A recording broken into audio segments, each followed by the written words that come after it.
So I've talked quite a bit in my videos and articles over the years about the whole awful world of infidelity, more specifically, the women in our lives cheating on us, and then the subsequent, cascading series of awful events that tends to happen after that.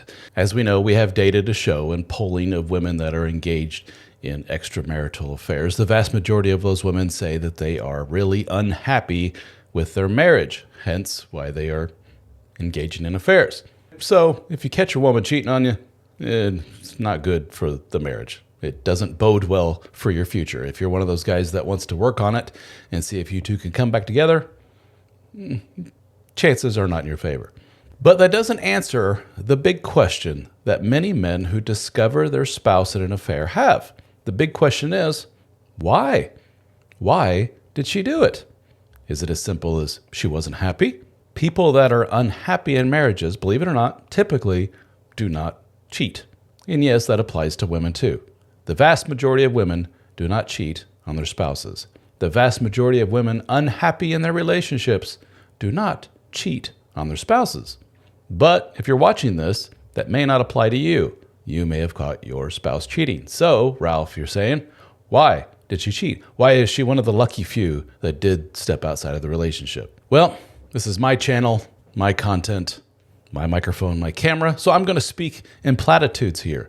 I'm going to speak in generalities. That will, of course, piss some people off. But newsflash, I can't cover every single iteration or permutation of an issue in one small video.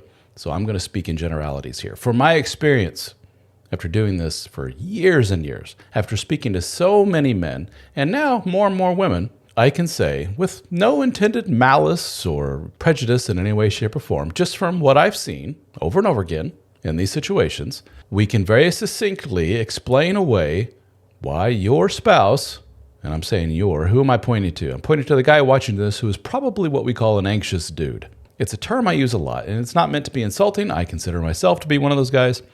Psychologists would say we tend to have higher levels of anxiety than average. We tend to anxiously attach to our partners, not want to let go, etc., etc. I just call those guys anxious guys, right? Well, you anxious guys tend to pair up with a certain type of woman, unfortunately. And cheating is not common in that world, but it's not unheard of.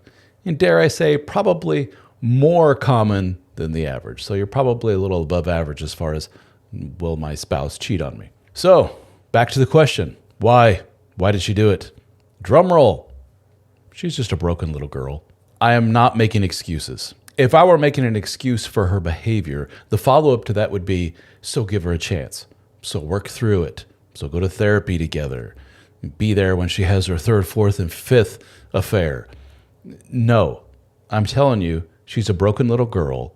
She doesn't have the tools in her mental toolbox to navigate typical things that life throws at her.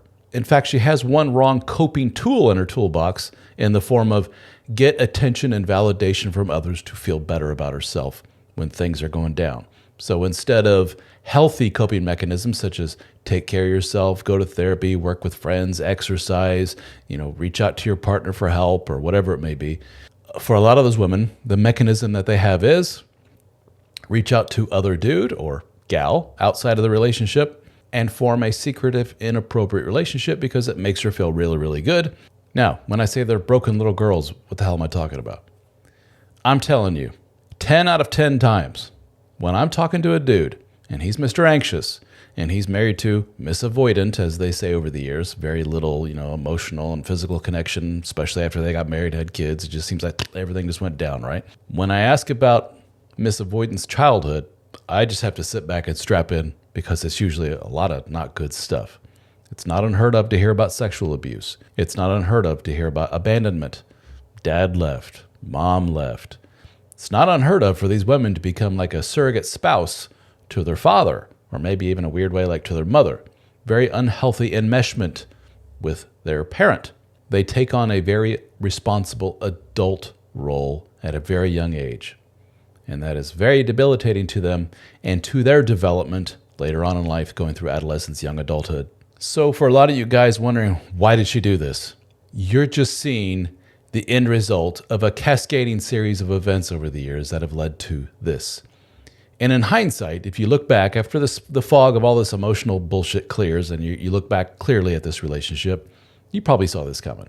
You probably look back on her family and go, what a dysfunctional mess that was. Her mom was such a narcissistic asshole. Her dad was such a pushover who drank too much. And I've never seen anybody hug or kiss in their family. I've never heard anyone say, I love you.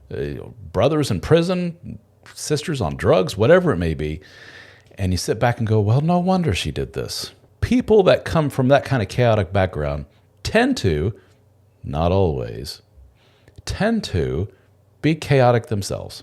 Most people that come from that kind of background don't say, time out, I'm not going to continue this. I need help to figure out how to circumnavigate this and not become one of them.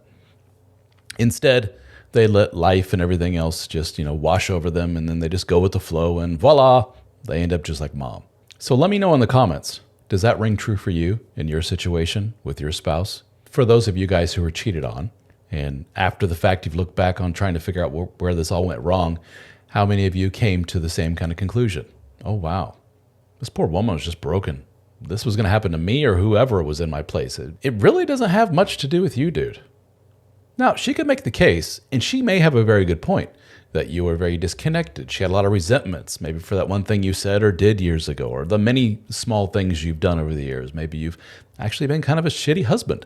But none of that is an excuse for or fully explains why they do something as drastic as reach out, form an emotional and sexual relationship with somebody outside of your marriage. That's a really huge, huge step. And that points to some not so good stuff going on up here.